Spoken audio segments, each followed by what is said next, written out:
Pues buenas tardes y bienvenidos a la presentación del primer libro de Alex Weinberg, La Conjura. ¿Cómo es posible que muchos de aquí no conozcáis el libro ni al autor?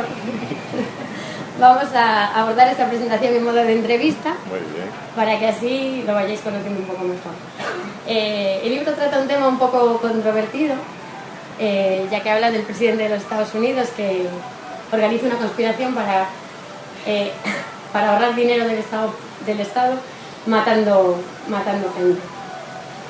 Él llega al poder, acaba de ser electo, llega al poder y se encuentra con un país que está prácticamente en la ruina y decide presentar una serie de propuestas al Congreso, pero el paquete de propuestas que propone es denegado, no lo aceptan, entonces se ve obligado a poner en marcha un plan B, que consiste en deshacerse de toda aquella gente que le supone un gasto al Estado, sobre todo porque la sanidad, la seguridad social que habían implantado sus antecesores estaba dando semejante gasto que estaba el país prácticamente en la ruina. ¿Y tú crees que esto puede estar pasando realmente? Sí, yo creo que esto está pasando. No de este modo, no es algo tan evidente, pero sí que pues a medida que nos vamos haciendo mayores, que vamos costándole dinero a los gobiernos, pues nos van sacando un poquito de en medio, preocupándose menos por nosotros. Entonces, a medida que pues una enfermedad pues le ocasiona un gasto a la seguridad social, es más ahorrador quitarnos del medio que seguir tratando, ¿no? Me gusta una cosa que pone aquí en la contracubierta, que es terroríficamente posible. Realmente a mí leyéndolo sí que me ha parecido que hombre, no es tan difícil que algo así pueda pasar, pero veo que tú escogiste el contexto americano para desarrollar el libro, entonces tú piensas que escogiste ese contexto porque es más probable que pase en un país como ese. No, escogí ese contexto porque si yo lo ambientaba en España o en otro país europeo, el impacto iba a ser mucho menor. En España hay 45, 46 millones de personas, en Estados Unidos hay pues cientos de millones de personas. Entonces, si eso lo aplicamos a ese contexto norteamericano donde hay tanta cantidad de gente, pues iba a ser más trágico y va a ser más impactante. A mí me parece que Alex destaca en esta novela, sobre todo por ser capaz de tratar un tema tan controvertido como este, de una manera muy ágil, que hace que no puedas parar de pasar las páginas y que realmente no te da ni siquiera tiempo a pensar. ¿Era esa tu intención? Sí, la intención era esa, era hacer un libro rápido, fácil de leer, un libro pues que no contuviese un vocabulario demasiado elaborado, que fuese cercano, tanto en las explicaciones económicas sobre cómo está siendo la crisis o explicaciones de carácter político, porque su sistema político no es exactamente igual al nuestro, los presidentes no pueden permanecer de por vida en el gobierno, tienen un periodo limitado, entonces sí, la intención era hacer eso, que fuera rápido. No quería extenderme en eso, en explicaciones vacuas. Además, como es un libro que yo creo que tiene más un trasfondo de acción que de carácter político, pues si tú quieres hacer algo de acción tienes que darle acción. Entonces, pues frases cortas, vocabulario fácil de leer, sencillo. También aprecia leer el libro que mientras lo estás leyendo tienes una sensación como de claustrofobia, como que a pesar de estar ambientado en una ciudad tan grande como es Washington, que te da la impresión de que los personajes no pueden escapar de allí, que están metidos en esa trama. Sí, los personajes no pueden escapar porque el presidente cuando decide poner en marcha su paquete de medidas no lo puede hacer a nivel nacional, entonces tiene que empezar a los poquitos. Entonces, como su residencia está en Washington, pues toda la acción empieza en Washington y desde ahí lo irá extendiendo en función del éxito que vaya teniendo al resto de los estados de América.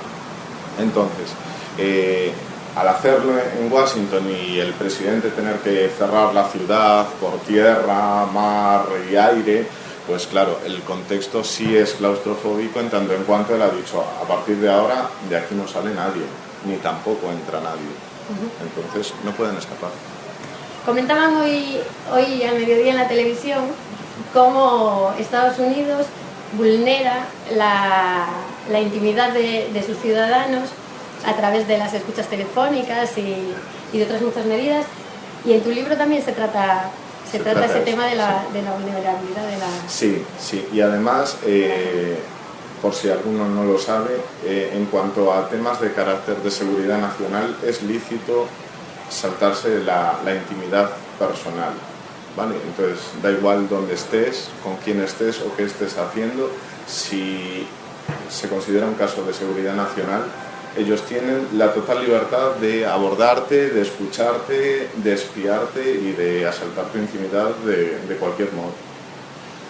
Para escribir el libro necesitaste documentarte previamente, te documentaste a medida que se te iban ocurriendo las ideas, ¿ya las conocías? Me tuve que documentar, sí. Sobre todo, lo primero fue en cuanto al tema político, porque ellos no siguen nuestra misma manera de elegir presidente. Allí pues es un poco distinto, hay que presentar las cosas en un periodo determinado, se tiene que hacer un discurso pues, sobre el estado de cómo están las cosas para ver si, pues en este caso el Congreso lo aprueba para que a los 4 años siguientes se vuelva a presentar. Hay un máximo de 2 legislaturas, no hay sueldo vitalicio como aquí. Entonces sí me tuve que documentar. Y luego en cuanto a temas fiscales o financieros, también tuve que recurrir a gente de mi entorno, de administración y finanzas, para que me explicase un poco cómo funcionan pues, las cosas en cuanto a temas bancarios y bueno, a cómo se destinan los fondos públicos para determinadas cosas. Resulta curioso que en una plataforma de venta de libros como es Amazon, las ventas de tu libro se hayan disparado en países como Estados Unidos o el Reino Unido. Seguramente es porque el tema les toca de cerca, ¿no? Sí. Yo creo que ellos, vamos a ver, sobre todo la comunidad hispanohablante lo ha recibido muy bien en Estados Unidos y en América Latina también.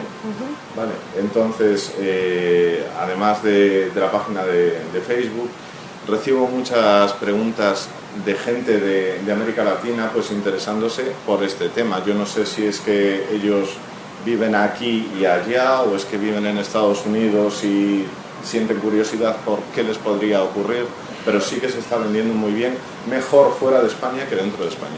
¿Y realmente crees que los estadounidenses se podrían esperar de su presidente, al que vanaglorian y veneran, porque es un país muy patriota, algo semejante como que pudieran llegar a matar ciudadanos para ahorrarse dinero? No se lo esperarían.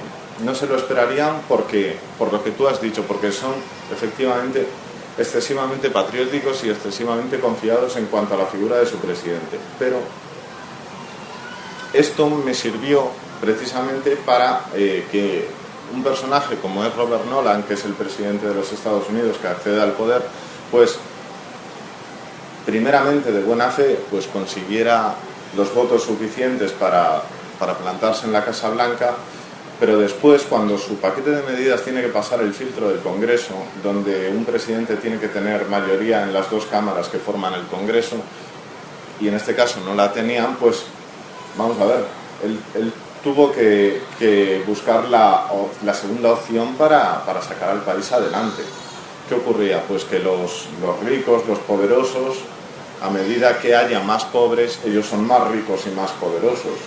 Entonces ellos no querían bajarse de su estatus de poder, ¿vale? Pero bueno, yo creo que sí, que podría ocurrir y que... Es un tema muy interesante para hacer una película. Sí.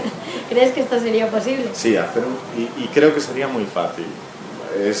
Yo creo que tendría un poco que guionizar. Sí, la verdad. La verdad no, quitando decorados, cosas así, pero guionizarlo sería a lo mejor coger el libro y decirle, mira, tú tienes que decir esto, hacer lo otro y se acabó. Y pones en la contracubierta de tu libro también que tiene un estilo Adam Brown. ¿Tú estás de acuerdo con eso? Esto es lo que piensa mi editor. mi editor dice que es un estilo Dan Brown porque es un libro al estilo de los de él, ¿no? Que te invita a seguir leyendo, que necesitas saber qué ocurre en la página siguiente. No te da tiempo a hacer cábalas personales de ¿y qué va a pasar después? O ¿por qué este personaje está actuando así? Entonces yo quería conseguir el mismo efecto, ¿vale? No copiando a Dan Brown, pero sí copiando un poco su estilo, porque precisamente en este libro, como dije que era un libro de acción, pues quería que fuese rápido. Entonces si quieres dar rapidez, pues tienes que hacerlo pues de este modo, con frases cortas, con un vocabulario sencillo, sin explicaciones largas, así. ¿Y el título del libro, La Conjura, no fue el primero que se te ocurrió? No. El título original era Una bala de $8.000, porque $8.000 es lo que destina Estados Unidos anualmente a cada ciudadano sin recursos. Entonces, si con cada bala que utilizamos conseguimos ahorrar $8.000, multipliquemos cada bala por $8.000 y obtendremos una cantidad exorbitante. En cuanto a los personajes, a lo largo de toda la novela, el lector va viendo cómo cambian, cómo tienen una doble cara. Cuando tú te planteaste estos personajes que ibas a utilizar, ¿sabías cómo iba a seguir durante la trayectoria de todo el personaje durante la obra o alguno cobró vida propia? Inicialmente sí, inicialmente yo tenía todo estructurado y pensado. Yo sabía cómo quería que fuese la novela, cómo quería que actuasen los personajes, y cuando presenté el primer manuscrito a la editorial y la editorial lo aceptó, me sugirió que hiciese algunos cambios y me dio un tiempo X para poder hacer esos cambios.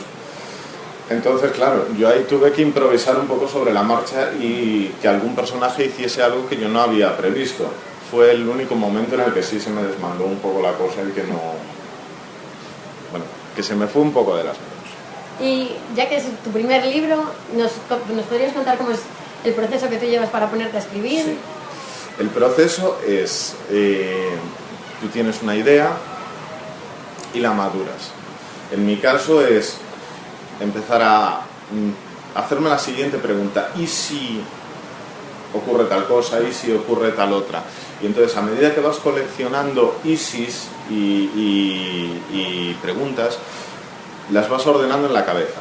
Entonces empiezas a estructurar una historia, y yo antes de sentarme a escribir pues me la cuento mentalmente todas las noches un montón de veces. Por eso sí que tenía claro cómo iba a actuar tal personaje, qué iba a hacer, qué no iba a hacer. Después llega el proceso de garabatear, de ponerse en el teclado, darle a la máquina, lo cual es quizá lo más sencillo. ¿Y crees que el tema, dado como termina la obra, daría para crear una secuela? No, yo creo que no. Esta obra tiene principio y tiene fin. Y a partir de ahí yo creo que no sería posible hacer una secuela sin tener que revolver mucho y sin que algún personaje, no sé, tendría que ser algo demasiado rebuscado. ¿Y cómo han sido tus primeros pasos dentro del mundo de la literatura? Pues horrorosos. Horrorosos. Tú escribes una obra y dices, ahora ya he hecho lo difícil, lo siguiente ya es coser y cantar. En el momento que envías la obra empieza lo difícil y es esperar. Bueno, esperar en algunos casos. En algunos otros al día siguiente te contestan y te dicen que no encajas en su línea editorial. No sé cómo lo hacen para de un día para otro tenerlo tan claro. Opino que ni lo leen. Y luego pues viene eso, esperar, el silencio. Tú esperas a que te digan algo. Llega un momento que pasa tanto tiempo que ya no sabes si esperar un sí o esperar un no. Cuando empiezan a llegarte los emails, pues la mayoría son, pues no encajas en nuestra línea editorial, no nos interesa el tema. Empiezas a hacer tu propia colección de cartas de rechazo. Y esto es como cuando tienes novia. Que uno quiere tener novia y no la encuentra por ningún sitio. Y en cuanto la tienes, aparecen por todos los sitios. Pues esto es igual. En cuanto una editorial se interesó por el manuscrito, empezaron a llegarme cartas diciéndome, nos interesa, estupendo. Entonces, tuve que hacer un pequeño filtro para ver con quién me casaba. ¿Por qué te decidiste por Alentia Editorial y no por otros? Porque fueron los únicos que no me doraron la píldora. No me dijeron ni que era un libro maravilloso, ni que yo era el próximo bestseller del mundo mundial. Me dijeron que había cosas que estaban bien y cosas que estaban mal. Entonces las cosas que estaban mal había que corregirlas. Entre ellas, pues a Alentia no le gustó el primer final que había de la novela y me sugirieron hacer un cambio. Y se hizo el cambio y yo creo que la novela quedó mucho mejor así. Incluso sugirieron el cambio de título, consideraron que el otro era poco comercial. Y bueno, este título yo creo que está incluso mejor, porque ya no solo hablamos del tema político, sino que hablamos también de todas las conjuras que tuvieron que llevar a cabo tanto el presidente como el resto de los personajes para conseguir sus fines. El presidente, en su caso, ahorrar dinero, pero los otros personajes también tenían otros fines que conseguir. Y como lo que dije antes, yo no quería hacer ni un libro ni político, ni financiero, ni un meeting acerca de lo mal que estamos debido a la crisis, sino que quería hacer un libro dinámico y que entretuviese al lector. Pues creo que este título encaja mejor con todo lo que va el libro y no el anterior. ¿Y qué esperas del libro? Hombre, yo espero vender mucho, pero sé que ahora mismo es complicado. Es complicado por dos razones. Primera razón, porque yo soy un autor totalmente desconocido y las librerías, en cuanto a eso, y las distribuciones lo ponen un poco difícil, porque es preferible tener ocupando sitio en una estantería a un top ventas que a un autor novel. ¿Qué pasa? Que si nunca le das la oportunidad al autor novel, nunca vas a saber si va a llegar a ser un superventas o no. Se llama asegurar. Pero bueno, es entendible también. Yo espero llegar pues hasta donde lleve el libro. Yo creo que es un libro muy sencillo y muy entretenido. Vale, no te invita a ninguna reflexión personal, es como ver una película. Es dedicarle un tiempo para pasarlo bien. ¿Y te ha sorprendido la acogida que tuvo el libro desde que salió en el mes de abril? Hace nada. Me sorprendió que tuviese tanta acogida en América Latina. La verdad es que sí. Y sobre todo que se hayan puesto en contacto conmigo programas de radio para ofrecerme entrevistas o algún artículo en el periódico. Me ha llamado la atención que cruzase el charco y llegase hasta América Latina, y que en España, la verdad, quitando la editorial, haber tenido tan poco apoyo aquí. Bueno, pues hasta aquí nada más. Si tenéis alguna pregunta, es el momento.